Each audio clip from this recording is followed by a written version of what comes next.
नमस्कार दर्शकों। आज हम लोग बात करेंगे ज्योतिष और प्रेम संबंध के बारे में। और हम इस चीज़ के बारे में बात करेंगे कि ग्रहों की भूमिका क्या होती है हमारे रिलेशनशिप के अंदर। और आज हमारे साथ हैं आचार्य निकिता, जो हमें अपना कुछ फोन बताएंगे इस एस्ट्रोलॉजी और इसका जो रिलेशनशिप करता है उसके बारे में। आपका स्वागत है। और बात करेंगे आज जैसे कि मैंने बताया ज्योतिष और प्रेम संबंध के बारे में। तो मेरा बहुत सारे लोगों का सबसे ज्यादा क्वेश्चन ये होता है कि हमारे रिलेशनशिप में बहुत चीज अच्छी नहीं चल रही है, शुरुआत में अच्छी थी, अब चल रही है, आगे क्या करना है क्या नहीं करना है। तो वो लोग बड़े परेशान रहते हैं और एस्ट्रोलॉजर्स को ढूंढते हैं, उनसे बात करने की कोशिश करते हैं, समझने की कोशिश करते हैं। तो आज हम कोशिश करेंगे जो भी ये मिथ है, जो भी प्रॉब्लम्स आती हैं, क्यों आती हैं, क्या जानकारी है उसके बारे में आज साझा करेंगे। तो इसी में हम शुरुआत करते हैं और इसमें आगे बात करते हैं। तो मेरा सबसे पहला सवाल जो होगा वो ये है कि जो एस्ट्रोलॉजी में हम कहते हैं कि ग्रहों का खेल है, ये क्या होता है ग्रहों का खेल? अगर नॉर्मल बिल्कुल सभी वो भी कम को अगर समझ लेते हैं कि ग्रहों का खेल है, तो हम बिल्कुल शॉर्ट में कैसे डिस्क्राइब करेंगे? जी, अगर बात प्यार और प्रेम की जाए तो इसमें सबसे जो वैल्यूएबल प्लैनेट माना जाता है, सबसे जो इम्पोर्टेंट प्लैनेट माना जाता है वो होता है आपका बुध ग्रह, यानी कि आपका मर्क्यूरी। क्योंकि मर्क्यूरी जो होता है वो एक प्रेम का कारक ग्रह है, एक सौम्य ग्रह है। अक्सर अगर आप किसी की भी पत्रिका उठाकर देखेंगे तो आप नोटिस करेंगे कि किसी भी व्यक्ति की पत्रिका में जब बुध दशा में आता है, चाहे वो महादशा में आए, अंतर में आए या प्रति अंतर में आए, तो वह समय ऐसा होता है जिसमें कोई ना कोई आपकी लाइफ में ऐसा प्रवेश करता है जिसके साथ आप प्यार प्रेम से संबंधित मामलों में आगे बढ़ते हैं। लेकिन आपकी पत्रिका में बुध ग्रह कैसा है, उसकी पोजीशन कैसी है, और इवन सबसे इम्पोर्टेंट होता है आपकी पत्रिका में प्रेम भाव, जो कि आपका पंचम भाव यानी आपका 5th हाउस रिप्रेजेंट करता है। क्योंकि आपके 5th हाउस को, जिसे हम लव हाउस, प्रेम भाव कहते हैं, वहाँ के जो हाउस का लॉर्ड है वो किस पोजीशन में है, किस ग्रह के साथ है, ये बहुत इंपॉर्टेंट है। वही डिसाइड करेगा कि आपका रिलेशनशिप कैसा रहेगा, कैसा चलेगा और कितना चलेगा। जी, बहुत बढ़िया। अभी मेरा एक जो मेरे से काफी सारे लोग पूछते रहते हैं, क्योंकि जब मैं एस्ट्रोलॉजी की किसी से बात करता हूँ तो बहुत सारे लोग ऐसे एक कॉमन क्वेश्चन आता है कि हम लोगों की शुरुआत में तो बात अच्छी होती थी, अब जो है अब वो बातचीत में काफी कमी हो गई, संवाद आपस में नहीं होता, आपस में कोई इंटरेक्शन की कोशिश कम हो गई है काफी। तो जैसे अगर हम बुध की बात करें, बुध का आपने मेरे को बताया, बहुत अच्छे से आपने समझाने की कोशिश करी कि इसका रिलेशन डायरेक्टली हमारा रिलेशनशिप पे होता है बुध का। अब मैं ये चीज जानना चाहता हूँ कि जब ये संवाद की कमी आती है तो क्या बुध के साथ साथ कोई और ग्रह भी है, कोई और भाव भी है जो इसको इम्पैक्ट डालता है, या लोगों को इस तरीके से उस चीज को समझना चाहिए कि जब ये चीज दूरियां आ रही हैं, डिस्टेंसेस आ रहे हैं, बात करने का मन नहीं कर रहा, पहले बहुत देर तक बातें होती थी, अब तो 2 मिनट में बातें खत्म हो जाती हैं, बातें तो उसमें किस तरीके से एस्ट्रोलॉजी इन्वॉल्व होती है और क्या एस्ट्रोलॉजी के तरीके से हम जान सकते हैं? जी, बहुत ही अच्छा क्वेश्चन आपने किया है कि कई बार रिलेशनशिप में एंटर तो हो जाते हैं, चीजें बहुत बेटर चलती हैं, पर कुछ टाइम के बाद वो डिस्ट्रैक्शन, डिस्टेंस दिखने लगता है, पार्टनर में वो डिफरेंस दिखने लगता है जो हमारे अंदर एक डिटैचमेंट वाली फीलिंग लेकर आता है। तो मैं आपको यहाँ पर बताना चाहूंगी, आपका जो बुध ग्रह है वो आपको रिलेशनशिप में तो लेकर आता है लेकिन आपका जो चंद्रमा होता है यहाँ पर वो बहुत इंपॉर्टेंट होता है, क्योंकि चंद्रमा जो है वो मन का कारक ग्रह है, स्थिरता देने वाला कारक ग्रह है। आपको किसी के साथ कनेक्ट अगर बुध ने कर दिया तो वो आपके चंद्रमा पर भी डिपेंड करेगा कि उस व्यक्ति के साथ आपकी स्थिरता रहेगी कैसे। अगर आपकी पत्रिका में चंद्रमा कमजोर है तो कुछ ना कुछ आपकी वाणी में इस तरीके के दोष देगा, या फिर मैं ये कहूँ कि मन में अस्थिरता पैदा करेगा। कुछ टाइम के बाद हमें ऐसा लगता है कि जैसे हम उस पार्टनर से बोर हो रहे हैं, उसकी बातें हमें समझ नहीं आती, चीजें थोड़ा सा डिटैचमेंट की जो है भावना आने लगती है। जी। तो बुध के साथ साथ यहाँ पर मन का कारक ग्रह चंद्रमा का रोल बहुत इंपॉर्टेंट होता है। जी। अगर चंद्रमा आपका अच्छा है, आपकी पत्रिका में अच्छा है, आपको दशा में अच्छा फल दे रहा है, तो निश्चित तौर पर आप रिलेशनशिप में आने के बाद भी वो प्यार प्रेम जो आप दोनों के बीच शुरुआती दौर में रहा है वो भी कहीं ना कहीं कंटिन्यू रहेगा। बट अगर आपका चंद्रमा वहां पर सपोर्टिव नहीं है तो कुछ टाइम के बाद पार्टनर से डिस्ट्रैक्ट होना शुरू कर देगा, क्योंकि ये चंद्रमा पर बहुत डिपेंड करता है। इसके अलावा अगर हम बात करें पर्सनालिटी की, क्योंकि कई बार हमारे प्यार प्रेम का जो कारण बनता है वही पर्सनालिटी, सुंदरता बहुत इम्पोर्टेंट होती है। इसके लिए हमारा कारक ग्रह इम्पोर्टेंट माना जाता है वीनस यानी कि शुक्र। आपकी पत्रिका में शुक्र कैसा है, वीनस की पोजीशन कैसी है, ये डिपेंड करेगी आपकी पर्सनालिटी के ऊपर। आप कितने अट्रैक्टिव, कितना ज्यादा अपने पार्टनर को अपनी तरफ खींच के रख सकते हैं, आपका पार्टनर कितना ज्यादा आपके क्लोज रहेगा, ये आपके वीनस पे भी डिपेंड करेगा। तो अगर आपका वीनस बहुत अच्छा है तो कहीं ना कहीं आपके साथ रहने वाला पार्टनर बहुत ज्यादा अच्छे से आपके साथ समय बिताएगा, आपके साथ समय बिताना पसंद करेगा, छोटी छोटी चीजें आपको बताएगा, शेयर करेगा। लेकिन अगर वही वीनस की पोजीशन खराब है तो ऐसे में कई बार कारण बनता है कि थर्ड पर्सन का इन्वॉल्वमेंट करवा देता है, क्योंकि वो पर्सनालिटी को डिपेंड करेगा। आपका शुक्र अच्छा नहीं है, आप पर्सनालिटी में वीक पड़ जाओगे, या ये कहो कुछ समय के बाद खुद पर फोकस करना कम कर दोगे, जो एक रीजन बन सकता है डिटैचमेंट का। ऐसे में देखा गया है कि अगर शुक्र की पोजीशन अच्छी नहीं है, शुक्र आपका अस्त है, नीच का है, या किसी राहु केतु ग्रह के साथ, पापी ग्रह के साथ बैठा है, इवन उस पर दृष्टि भी डालता है, तो भी वहां पर कहीं ना कहीं शुक्र का बुरा प्रभाव आपको देखने को मिलेगा। तो बुध के साथ साथ आपका चंद्रमा और शुक्र, ये भी बहुत इम्पोर्टेंट मायने रखता है आपके रिलेशनशिप। जी जी जी जी बहुत बहुत अच्छा मुझे ये जवाब लगा। मुझे क्योंकि मुझे भी बहुत दिलचस्पी रहती है एस्ट्रोलॉजी में और मैं काफ़ी सारी चीज़ें पढ़ता रहता हूँ। और मैं आपको ये भी बताना चाहता हूँ कि इस वीडियो में अंत तक बने रहिएगा, क्योंकि हम बिल्कुल अंत में हम निकिता जी से थोड़े से कुछ सॉल्यूशंस भी देखेंगे, पूछेंगे, ताकि जो भी रिलेशनशिप के बीच में जो भी प्रॉब्लम्स हैं और उसको किस तरीके से हम दूर करें, तो हम जानने की। फिलहाल मैं आगे बढ़ता हूँ निकिता जी, मैं आगे बढ़ता हूँ और मैं कोशिश करूँगा कि बहुत छोटे में ये चीज़ पूछूं। अब जैसे हमारी बातचीत हो गई है, जो रिश्तों के अंदर जो संवाद की कमी होती है ना, और जो बातें कम हो जाती हैं, या अगर हम ये बोलें कि आकर्षणीय या रोमांस कम हो जाता है, ये कहते हैं कि बातें तो हो रही हैं, ठीक है, बातें हो रही हैं, लेकिन वो झगड़े बहुत होने लग गए हैं। तो जैसे कि आपने मेरे को ये भी बताया है, अभी हमारे दर्शकों को ये भी बताया आपने कि इसमें बहुत सारी चीजें रहती है, मन का कारक जो है वो भी इसमें इम्पैक्ट डालता है। बट क्या ये जो झगड़े और अनबन जो बढ़ते रहते हैं धीमे धीमे ग्रेजुअली जो ये बढ़ते रहते हैं, इसमें किसका रोल होता है, कौन से ग्रह का इसमें रोल होता है, या मैं बिल्कुल आसान और नॉर्मल सेक्टर कहूँ तो ये किस वजह से होता है? तो ये झगड़े होते हैं, बातचीत है पूरी ठीक है, लेकिन ये झगड़े क्यों हो रहे हैं? जी देखिए, अगर बात करी जाए झगड़ों की, तो झगड़े में क्या है कि आपकी जो इंटरनल एनर्जी है, क्योंकि झगड़ा क्या होगा, एक आग के समान है, गुस्सा, फ्रस्ट्रेशन आपको दिलाएगा, छोटी छोटी चीजों पर आप ओवर रिएक्ट करेंगे, सामने वाले से आपको कुछ ऐसा उसकी बातें इतनी ज्यादा हर्ट करेंगी। तो ऐसे में देखो, झगड़े का जो मेन बहुत इंपॉर्टेंट रीजन भी माना गया है जी, आपका जो प्लैनेट होता है मंगल, जो एक एनर्जेटिक प्लैनेट होता है। मंगल अच्छा और बुरा दोनों तरीके के फल देता है, लेकिन वो डिपेंड करता है आपकी दशाओं पर, आपकी पत्रिका पर।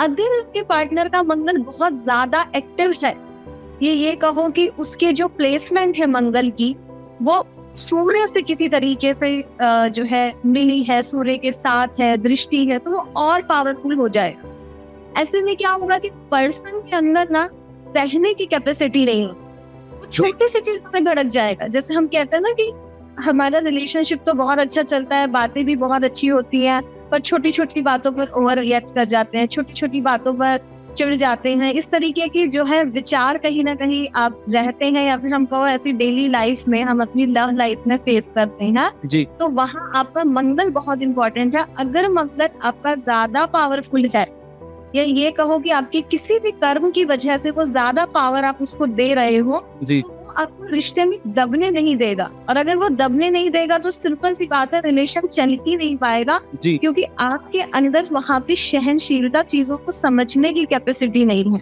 जी तो मंगल यहाँ पर सबसे ज्यादा इम्पोर्टेंट रोल प्ले करता है कि आपका जो पार्टनर के साथ विवाद हो रहा है वो कारण क्या है उसका, और कितने समय तक रहेगा। कई बार हमने देखा है कि कुछ पर्टिकुलर दशा में ही झगड़े होते हैं, जी लेकिन उसके आगे पीछे बहुत अच्छे से दोनों के बीच में टाइम स्पेंड हो रहा है, घूम रहे हैं, फिर रहे हैं, बातचीत है, जी हर चीज है।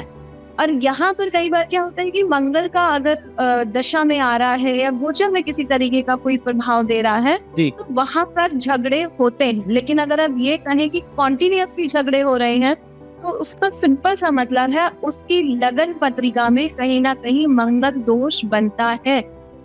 यानी मंगल उसको वहां पर रिलेशनशिप में वो सहनशीलता बनाकर नहीं रखने दे रहा है, जिसकी वजह से वो फ्रस्ट्रेट हो रहा है, वो अपनी फ्रस्ट्रेशन निकाल रहा है, छोटी छोटी चीजों पर एग्रेसिव हो रहा है। एक्चुअल में रीजन ये होता है कि सामने वाले को भी पता नहीं होता है कि वो ऐसा कर रहा है। जी जी लाइक पार्टनर को तो फील होता है कि हाँ मुझे इस तरीके का रिएक्शन गलत मिल रहा है, पर सामने वाला उस समय तो गुस्सा कर जाता है, पर उसे उस समय ये नहीं पता रहता कि कहीं ना कहीं मेरी वजह से ही चीजें खराब हो रही हैं। जी जी इसमें दोष पार्टनर का भी नहीं होता, पर हाँ ये कहूंगी कि दशाओं का जरूर इसमें, ग्रहों का जरूर इसमें जी प्रभाव रहता है। जी बहुत बढ़िया। ये बहुत आपने बहुत डिटेल में बताने की कोशिश करी, और मैं उम्मीद करता हूँ कि दर्शकों को भी समझ में आ रहा होगा कि जो भी आप लोगों की लड़ाइयाँ होती है वो सिर्फ आप लोगों के कंट्रोल में नहीं है, उसमें ग्रहों का बहुत ज़्यादा प्रभाव रहता है। बिल्कुल। तो अच्छा, ये एक और बड़ा कॉमन क्वेश्चन है, बहुत कॉमन क्वेश्चन है कि स्टार्टिंग में हम लोगों का बड़ा एक दूसरे पे बहुत ट्रस्ट था, बट अब काफी कमी आ गई है, वो भरोसा नहीं करते मेरी बातों पर, या वो भरोसा नहीं करती मेरी बातों पर। तो अब वो भी एक रिलेशनशिप के एंड की तौर पर देखा जाता है कि भरोसा नहीं बचा है तो रिलेशनशिप में क्या बचा है। बट जो मैंने, मेरी जैसे आपसे ऑफलाइन भी चर्चा हुई थी इस बारे में, सारी चीजें बताई, तो मैं चाहता हूँ दर्शकों को भी आप मुझे सारी चीजें बताएं कि जब रिश्तों में विश्वास की कमी होती है तो क्या होता है। जी जी। देखिए, सबसे पहली चीज तो ये है कि अगर हम विश्वास की बात करें तो रिश्ते में शुरुआत जब होती है तब भी ट्रस्ट के साथ ही शुरू होती है। जी रिश्ता जो हमारा लाइफ टाइम चल रहा है वो भी ट्रस्ट के बल पर ही चल रहा है। जी तो विश्वास, सबसे आपने बहुत सही बात कही कि विश्वास बहुत जरूरी है, लेकिन एक लिमिट के बाद जी कहीं ना कहीं जो विश्वास हमारी तरफ से हमारे पार्टनर के लिए बना हुआ था, ये का हमारे लिए बना हुआ था, उसमें कमी आने लगती है। जी तो देखो, यहाँ पर रोल आपका बहुत इंपॉर्टेंट जो होते हैं, आपके पापी ग्रह राहु और केतु का बहुत माना जाता है। जी क्योंकि मन का कारक ग्रह तो आपका चंद्रमा है। जी जी जी अगर वही अगर हम बात राहु की करें तो राहु का काम होता है भ्रम पैदा करना। जी मतलब राहु ना आपको डाउट में रखता है। जी ऐसा नहीं है कि पार्टनर धोखा दे रहा है, कई बार होता है धोखा दे ही रहा होता है, कई बार होता है हम ही सिर्फ शक कर रहे हैं कि वो धोखा दे रहा है, पर एक्चुअल में वो देता नहीं है। जो आपने कहा कि विश्वास की कमी होती है, विश्वास नहीं रहता, उसमें सबसे बड़ा जो इम्पोर्टेंट रोल बनता है वो राहु का बनता है। जी क्योंकि अगर आपकी पत्रिका में आपके पंचम भाव यानी कि आपके 5th हाउस में राहु बैठा हुआ है, राहु की प्लेसमेंट है, जी या फिर राहु आपके 11th हाउस में भी इवन बैठकर आपके लव हाउस को देखता है, तो ऐसे में आप बहुत ज्यादा शक्की रहेंगे, अपने रिलेशनशिप में आप कुछ शक करेंगे। जी जी जी जी अगर पार्टनर की पत्रिका वीक है, या फिर ये कहो कि पार्टनर ही आपका ऐसी दशा में आया हुआ है जहां आप राहु के पीरियड में चल रहे हो, तो वहां पर आप रिलेशनशिप में आने के लिए भी बहुत समय लेते हो। क्योंकि कई बार हमने देखा है कि मैंने इसको 2 साल कन्विंस किया, 3 साल कन्विंस किया, पर अभी भी ट्रस्ट क्रिएट नहीं कर पा रही है, या अभी भी नहीं कर पा रहे हैं, या विश्वास नहीं है, जी या डिसीजन नहीं ले पा रहे हैं। जी तो ये सब चीजों का कारण होता है यहाँ पर राहु और केतु, क्योंकि दोनों ही पापी ग्रह हैं। ठीक है। केतु जो होता है वो डिटैचमेंट का कारक ग्रह माना जाता है, दूरी का कारक ग्रह माना जाता है। जी अगर प्रेम भाव आपका केतु से पीड़ित है या केतु की प्लेसमेंट है, इवन केतु की दृष्टि है, जी, तो कई बार तो आपको डिटैचमेंट वाली फीलिंग दे ही देगा। मतलब एक टाइम के बाद आपको ऐसा आ जाएगा, आपको फर्क पड़ना बंद हो जाएगा। जी, आपके पार्टनर कैसे है, क्या है, एक सेपरेशन, जैसे कई बार आपने सुना होगा कि हम मैरिज में तो है जी, पर एक सेपरेशन बना हुआ है, कोई बातचीत नहीं होती, हम एक ही छत में रहते हैं लेकिन हमें नहीं पता कि कौन क्या करता है क्या नहीं करता। जी, तो ऐसे में देखा गया ना कि केतु जो होता है, अगर वो आप पर ज्यादा एक्टिव है, या फिर मैं ये कहूँ कि केतु आपको ज्यादा इफेक्ट कर रहा है, केतु खराब है पत्रिका में, जी, तो आपको सेपरेशन दिला ही देगा, डिटैचमेंट वाली फीलिंग दे देगा। ओके, कोशिश आप भी नहीं करोगे, सामने वाला भी नहीं करेगा। ठीक है, लेकिन जहाँ पे बात आती है ट्रस्ट की, वहाँ आपका राहु बहुत इंपॉर्टेंट होता है, क्योंकि राहु ही भ्रम पैदा करता है। जी, तो राहु अगर एक्टिव है तो आपके लिए ट्रस्ट करना बहुत मुश्किल होता है। आप रिलेशनशिप में आने के लिए भी टाइम लेते हो, कमिटमेंट देने के लिए भी टाइम लेते हो, और इवन जब तक रिलेशनशिप में हो तब भी डाउट ही करते हो। तो ऐसे में राहु को जरूर जो है ज्योतिष में उपायों द्वारा या रत्नों द्वारा जी। प्रभाव को कम किया जाता है, ताकि आपके अंदर वो शक करने की स्थिति, जो आपका लो कॉन्फिडेंस है, जी, जी, जी, जो आपकी मिसअंडरस्टैंडिंग है, वो कहीं ना कहीं कंट्रोल में की जाए। पर अक्सर देखा गया है तो रिलेशनशिप जो ब्रेक होते हैं जी, या रिलेशनशिप में जो विश्वास में कमी आती है, वो राहु के बुरे परिणाम के कारण ही आती है। ओके, जी, जी, जी। मुझे लगता है कि हमारे पास सवाल तो इतने सारे हैं कि शायद अगर इस डिस्कशन को हम 1 घंटे 2 घंटे करेंगे तो भी खत्म नहीं होगा। लेकिन जी। समय की बहुत कमी है, तो मैं आपसे बस 2 मिनट और लेना चाहूँगा, और मैं ये चीज़ चाहूँगा कि दर्शकों को कुछ सॉल्यूशन, अगर आप बिल्कुल क्विक सॉल्यूशन जो होते हैं उसको अगर आप ट्राई करना चाहें, जैसे कि सबसे ज़्यादा आपने कारक ग्रह बताया बुध का, तो कोई एक ऐसा देना चाहें, क्योंकि डिटेल में हम बात करेंगे आपसे और समय लेके आपसे बात करेंगे, तब तक हम दर्शकों के और सवाल ले लेंगे, और मैं चाहूँगा कि दर्शक कमेंट करके अपने प्रॉब्लम्स को शेयर करें ताकि हम उसको और डिटेल में चर्चा कर पाएँ।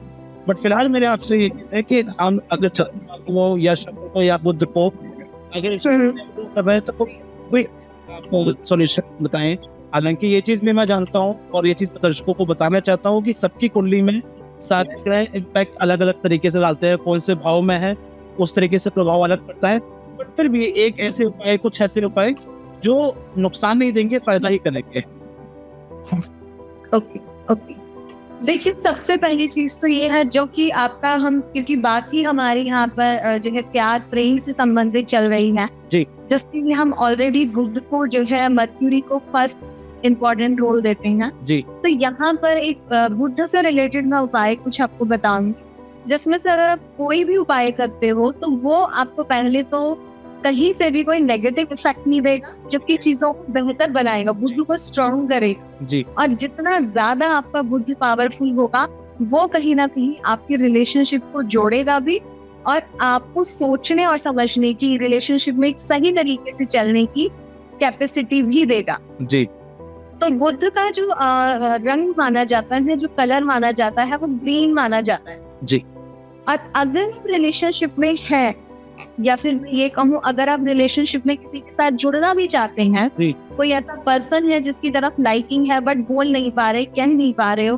तो वहां पर उसको ग्रीन कलर से रिलेटेड अगर आप गिफ्ट करते हो जी, तो वो आपकी बुद्ध को पावर देता है, जिसमें आप ग्रीन कलर का कुछ भी, चाहे आप उसको कुछ ज्वेलरी से रिलेटेड दे रहे हो, कुछ कपड़ों से रिलेटेड दे रहे हो, कोई हैंकी इवन अगर आप दे रहे हो, ग्रीन कलर का अगर कुछ भी आप अपने पार्टनर को ऐसा गिफ्ट करते हो जी, जो वो अपने यूज में ला सके, तो वो कहीं ना कहीं बहुत ज्यादा पॉजिटिव इफेक्ट आपके बुद्ध को देगा, जी, जिससे सामने वाले का फोकस भी आपकी तरफ बढ़ेगा जी, और आपका फोकस भी बढ़ेगा।